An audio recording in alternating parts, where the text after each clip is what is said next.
कहानियों की अनवरत श्रृंखला में आपका स्वागत है।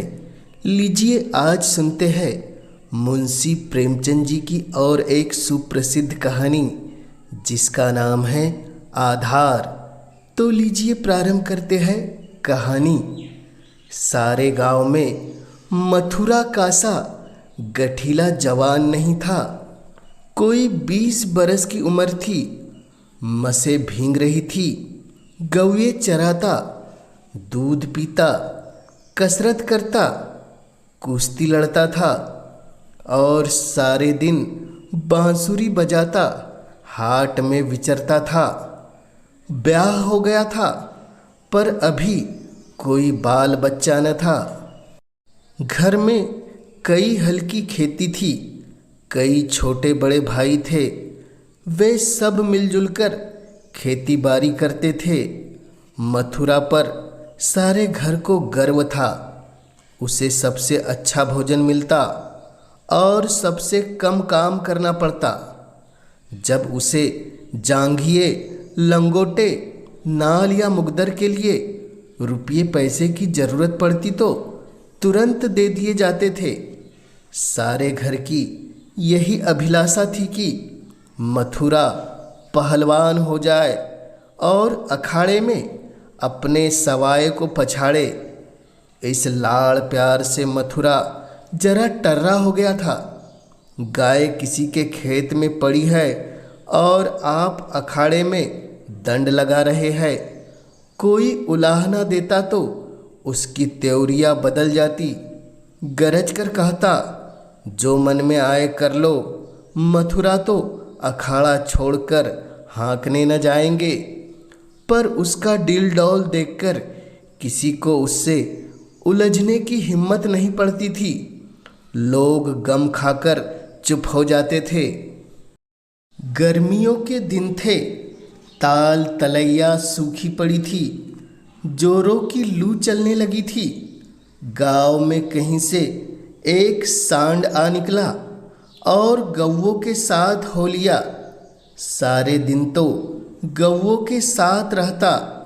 रात को बस्ती में घुस आता और खूंटों से बंधे बैलों को सींगों से मारता। कभी किसी की गीली दीवार को सींगों से खोद डालता, कभी घर का कूड़ा सींगों से उड़ाता। कई किसानों ने साग भाजी लगा रखी थी। सारे दिन सींचते सींचते मरते थे। यह सांड रात को उन हरे भरे खेतों में पहुंच जाता और खेत का खेत तबाह कर देता। लोग उसे डंडों से मारते, गांव के बाहर भगा आते, लेकिन जरा देर में फिर गायों में पहुंच जाता। किसी की अक्ल काम न करती थी कि इस संकट को कैसे टाला जाए। मथुरा का घर गांव के बीच में न था, इसलिए उसके बैलों को सांड से कोई हानि नहीं पहुंचती थी। गांव में उपद्रव मचा हुआ था और मथुरा को जरा भी चिंता नहीं थी। आखिर जब धैर्य का अंतिम बंधन टूट गया तो एक दिन लोगों ने जाकर मथुरा को घेरा और बोले, भाई कहो तो गांव में रहे, कहो तो निकल जाए। जब खेती ही नहीं बचेगी तो रहकर क्या करेंगे। तुम्हारी गायों के पीछे हमारा सत्यानाश हुआ जाता है और तुम अपने रंग में मस्त हो। अगर भगवान ने तुम्हें बल दिया है तो इससे दूसरों की रक्षा करनी चाहिए। यह नहीं कि सबको पीस पीस कर जाओ। सांड तुम्हारी गायों के कारण आता है और उसे भगाना तुम्हारा काम है, लेकिन तुम कानों में तेल डाले बैठे हो, मानो तुमसे कुछ मतलब ही नहीं। मथुरा को उनकी दशा पर दया आई। बलवान मनुष्य प्राय दयालु होता है। वह बोला, अच्छा जाओ, हम आज सांड को भगा देंगे। एक आदमी ने कहा, दूर तक भगाना, नहीं तो फिर लौट आएगा। मथुरा ने लाठी कंधे पर रखते हुए उत्तर दिया, अब लौट कर नहीं आएगा। चिलचिलाती दोपहरी थी और मथुरा सांड को भगाए लिए जाता था। दोनों पसीने में तर थे। सांड बार बार गांव की ओर घूमने की चेष्टा करता, लेकिन मथुरा उसका इरादा ताड़कर दूर ही से उसकी राह छेंक लेता। सांड क्रोध से उन्मुक्त होकर कभी कभी पीछे मुड़कर मथुरा पर तोड़ करना चाहता, लेकिन उस समय मथुरा सामना बचाकर बगल से ताबड़तोड़ इतनी लाठियां जमाता कि सांड को फिर भागना पड़ता। कभी दोनों अरहर के खेतों में दौड़ते, कभी झाड़ियों में। अरहर की खूंटियों से मथुरा के पांव लहूलुहान हो गए थे। झाड़ियों में धोती फट गई थी, पर उसे इस समय सांड का पीछा करने के सिवा और कोई सुध नहीं थी। गांव पर गांव आते थे और निकल जाते थे। मथुरा ने निश्चय कर लिया कि इसे नदी पार भगाए बिना दम नहीं लूँगा। उसका कंठ सूख गया और आंखें लाल हो गई थी। रोम रोम से चिंगारियाँ सी निकल रही थी। दम उखड़ गया था, लेकिन वह एक क्षण के लिए भी दम नहीं लेता था। 2-2.5 घंटों की दौड़ के बाद जाकर नदी नजर आई। यहीं हार जीत का फैसला होने वाला था। यहीं दोनों खिलाड़ियों को अपने दांव पेच के जौहर दिखाने थे। सांड सोचता था, अगर नदी में उतरा तो यह मार ही डालेगा। एक बार जान लड़ाकर लौटने की कोशिश करनी चाहिए। मथुरा सोचता था, अगर यह लौट पड़ा तो इतनी मेहनत व्यर्थ हो जाएगी और गांव के लोग मेरी हंसी उड़ाएंगे। दोनों अपने अपने घात में थे। सांड ने बहुत चाहा कि तेज दौड़कर आगे निकल जाऊं, वहां से पीछे को फिरूं, पर मथुरा ने उसे मुड़ने का मौका न दिया। उसकी जान इस वक्त सुई की नोक पर थी। एक हाथ भी चुका और प्राण गए। जरा पैर फिसला और फिर उठना नसीब न होगा। आखिर मनुष्य ने पशु पर विजय पाई और सांड को नदी में घुसने के सिवा और कोई उपाय न सूझा। मथुरा भी इसके पीछे नदी में पैठ गया और इतने डंडे लगाए कि उसकी लाठी टूट गई। अब मथुरा को जोरों की प्यास लगी। उसने नदी में मुंह लगा दिया और इस तरह हौंक हौंक कर पीने लगा मानो सारी नदी पी जाएगा। उसे अपने जीवन में कभी पानी इतना अच्छा न लगा था और न कभी उसने इतना पानी पिया था। मालूम नहीं 5 सेर पी गया या 10 सेर, लेकिन पानी गर्म था, प्यास नहीं बुझी। जरा देर में फिर नदी में मुंह लगा दिया और इतना पानी पिया कि पेट में सांस लेने की जगह भी नहीं रही। तब गीली धोती कंधे पर डालकर घर की ओर चला, लेकिन 10 ही 5 पग चला होगा कि पेट में मीठा मीठा दर्द होने लगा। उसने सोचा, दौड़कर पानी पीने से ऐसा दर्द अक्सर हो जाता है, जरा देर में दूर हो जाएगा। लेकिन दर्द बढ़ने लगा और मथुरा का आगे जाना कठिन हो गया। वह एक पेड़ के नीचे बैठ गया और दर्द से बेचैन होकर जमीन पर लोटने लगा। कभी पेट को दबाता, कभी खड़ा हो जाता, कभी बैठ जाता, पर दर्द बढ़ता ही जाता था। अंत में उसने जोर जोर से कराहना और रोना शुरू किया, पर वहाँ कौन बैठा था जो उसकी खबर लेता। दूर तक कोई गांव नहीं, न आदमी न आदमजात। बेचारा दोपहरी के सन्नाटे में तड़प तड़प कर मर गया। हम कड़े से कड़ा घाव सह सकते हैं, लेकिन जरा सा भी व्यतिक्रम नहीं सह सकते। वही देव का सा जवान जो कोसों तक सांड को भगाता चला गया था, तत्वों के विरोध का एक वार भी नहीं सह सका। कौन जानता था कि यह दौड़ उसके लिए मौत की दौड़ होगी। कोई जानता था कि मौत ही सांड का रूप धरकर उसे यूं नचा रही है। कौन जानता था कि जल जिसके बिना उसके प्राण होठों पर आ रहे थे, उसके लिए विष का काम करेगा। संध्या समय उसके घरवाले उसे ढूंढते हुए आए। देखा तो वह अनंत विश्राम में मग्न था। 1 महीना गुजर गया।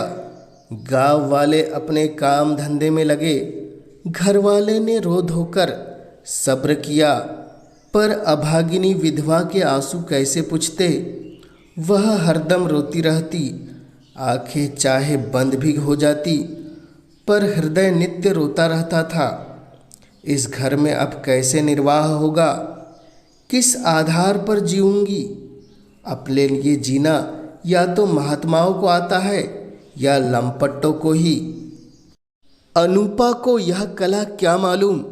उसके लिए तो जीवन का एक आधार चाहिए था, जिसे वह अपना सर्वस्व समझे, जिसके लिए वह जिए, जिस पर वह घमंड करे। घर वालों को यह गवारा न था कि वह कोई दूसरा घर करे। इसमें बदनामी थी। इसके सिवा ऐसी सुशील, घर के कामों में ऐसी कुशल, लेन देन के मामलों में इतनी चतुर और रंग रूप की ऐसी सराहनीय स्त्री का किसी दूसरे के घर पड़ जाना ही उन्हें असहनीय था। उधर अनूपा के मैके वाले एक जगह बातचीत पक्की कर रहे थे। जब सब बातें तय हो गई तो एक दिन अनूपा का भाई उसे विदा कराने आ पहुंचा। अब तो घर में खलबली मची। इधर कहा गया हम विदा न करेंगे। भाई ने कहा हम बिना विदा कराए मानेंगे नहीं। गांव के आदमी जमा हो गए। पंचायत होने लगी। यह निश्चय हुआ कि अनूपा पर छोड़ दिया जाए। उसका जी चाहे चली जाए, जी चाहे रहे। यहाँ वालों को विश्वास था कि अनूपा इतनी जल्द दूसरा घर करने पर राजी नहीं होगी। 2-4 बार वह ऐसा कह भी चुकी थी, लेकिन इस वक्त जो पूछा गया तो वह जाने को तैयार थी। आखिर उसकी विदाई का सामान होने लगा। डोली आ गई। गांव भर की स्त्रियां उसे देखने आई। अनूपा उठकर अपनी सास के पैरों पर गिर पड़ी और हाथ जोड़कर बोली, अम्मा, कहाँ सुना माफ़ करना। जो मैं कर सकी आपके लिए की। मेरे जी में तो था कि इसी घर में पड़ी रहूं, पर भगवान को मंजूर नहीं है। यह कहते कहते उसकी जबान बंद हो गई। सास करुणा से विहल हो उठी। बोली, बेटी, जहाँ जाओ वहाँ सुखी रहो। हमारे भाग्य ही फूट गए, नहीं तो क्यों तुम्हें इस घर से जाना पड़ता। भगवान का दिया सब कुछ है, पर उन्होंने जो नहीं दिया उसमें अपना क्या बस। आज तुम्हारा देवर सयाना होता तो बिगड़ी बात बन जाती। तुम्हारे मन में बैठे तो इसी को अपना समझो, पालो पोसो, बड़ा हो जाएगा तो सगाई कर दूंगी। यह कहकर उसने अपने सबसे छोटे लड़के वासुदेव से पूछा, क्यों रे, भौजाई से सगाई करेगा। वासुदेव की उम्र 5 साल से अधिक नहीं थी। अब कि उसका ब्याह होने वाला था, बातचीत हो चुकी थी। बोला, अब तो दूसरे के घर न जाएगी ना। माँ, नहीं, जब तेरे साथ ब्याह हो जाएगा तो क्यों जाएगी। वासुदेव बोला, तब मैं करूँगा। माँ बोली, अच्छा, उससे पूछ, तुझसे ब्याह करेगी। वासुदेव अनूपा की गोद में जा बैठा और शर्माता हुआ बोला, हमसे ब्याह करोगी। यह कहकर वह हंसने लगा, लेकिन अनूपा की आंखें डबडबा गई। वासुदेव को छाती से लगाती हुई बोली, अम्मा दिल से कहती हो?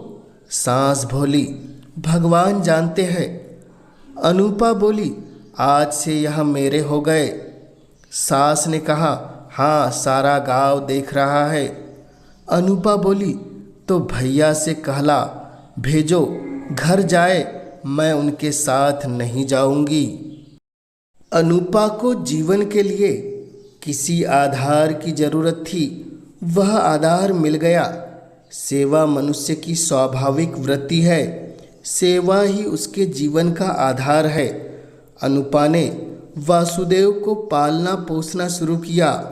उपटन और तेल लगाती, दूध रोटी मल कर खिलाती। आप तालाब नहाने जाती तो उसे भी नहलाती, खेत में जाती तो उसे भी साथ ले जाती। थोड़े ही दिनों में वह उससे इतना हिल मिल गया कि एक क्षण के लिए भी उसे न छोड़ता। माँ को भूल गया। कुछ खाने को जी चाहता तो अनुपा से मांगता। खेत में मार खाता तो रोता हुआ अनुपा के पास आता। अनुपा ही उसे सुलाती, अनुपा ही जगाती। बीमार हो तो अनुपा ही गोद में लेकर बदलू वैद्य के घर जाती, वही दवाएं पिलाती। गांव के स्त्री पुरुष उसकी यह प्रेम तपस्या देखते और दांतों तले उंगली दबाते। पहले बिरले ही किसी को उस पर विश्वास था। लोग समझते थे साल 2 साल में उसका जी ऊब जाएगा और किसी तरफ का रास्ता लेगी। इस दूध मुँहे बालक के नाम पर कब तक बैठी रहेगी। लेकिन यह सारी आशंकाएं निर्मूल निकली। अनुपा को किसी ने अपने व्रत से विचलित होते न देखा। जिस हृदय में सेवा स्रोत बह रहा हो, स्वाधीन सेवा का, उसमें वासनाओं के लिए कहाँ स्थान। वासना का वार निर्मम, आशाहीन, आधारहीन प्राणियों पर ही होता है। चोर की अंधेरे में ही चलती है, उजाले में नहीं। वासुदेव को भी कसरत का शौक था। उसकी शक्ल सूरत मथुरा से मिलती जुलती थी, डिल डौल भी वैसा ही था। उसने फिर अखाड़ा जमाया और उसकी बांसुरी की ताने फिर खेतों में गूंजने लगी। इस भांति 13 बरस गुजर गए। वासुदेव और अनुपा में सगाई की तैयारियां होने लगी। लेकिन अब अनुपा वह अनुपा न थी जिसने 14 वर्ष पहले वासुदेव को पतिभाव से देखा था। अब उस भाव का स्थान मातृ भाव ने ले लिया था। इधर कुछ दिनों से वह एक गहरे सोच में डूबी रहती थी। सगाई के दिन ज्यों-ज्यों निकट आते थे, उसका दिल बैठा जाता था। अपने जीवन में इतने बड़े परिवर्तन की कल्पना ही से उसका कलेजा दहल उठता था। जिसे बालक की भांति पाला पोसा, उसे पति बनाते हुए लज्जा से उसका मुख लाल हो जाता था। द्वार पर नगाड़ा बज रहा था, बिरादरी के लोग जमा थे, घर में गाना हो रहा था। आज सगाई की तिथि थी। सहसा अनुपा ने आकर सास से कहा, अम्मा मैं तो लाज के मारे मरी जाती हूँ। सास ने भौचक्के होकर पूछा, क्यों बेटी क्या है? अनुपा बोली, मैं सगाई नहीं करूँगी। सास बोली, कैसी बात करती है बेटी, सारी तैयारी हो गई, लोग सुनेंगे तो क्या कहेंगे? अनुपा बोली, जो चाहे कहे, जिनके नाम पर 14 बरस बैठी रही, उसी के नाम पर अब भी बैठी रहूँगी। मैंने समझा था मर्द के बिना औरत से रहा न जाता होगा। मेरी तो भगवान ने इज्जत आबरू से निभा दी। अब नई उम्र के दिन कट गए और अब कौन चिंता है। वासुदेव की सगाई कोई लड़की खोज कर दो। जैसे अब तक उसे पाला, इसी तरह अब उसके बाल बच्चों को पालूंगी। दोस्तों, तो यह थी कहानी मुंशी प्रेमचंद जी की आधार। जो आपको कैसी लगी आप हमें कमेंट्स के माध्यम से ज़रूर बतलाएं। और इस कहानी के माध्यम से आप हमसे पहली बार जुड़े हैं तो इस चैनल को ज़रूर कर दे सब्सक्राइब, ताकि आप तक ऐसे साहित्य वाली कहानियाँ जो आपके मन मस्तिष्क को एक नई ऊंचाइयों की ओर अग्रसित करे, सबसे पहले पहुंच सके। इस चैनल के माध्यम से आप हम तक बने रहे और आपने हमारे चैनल पर आने का जो कार्य किया उसके लिए आपका पूरे दिल से धन्यवाद।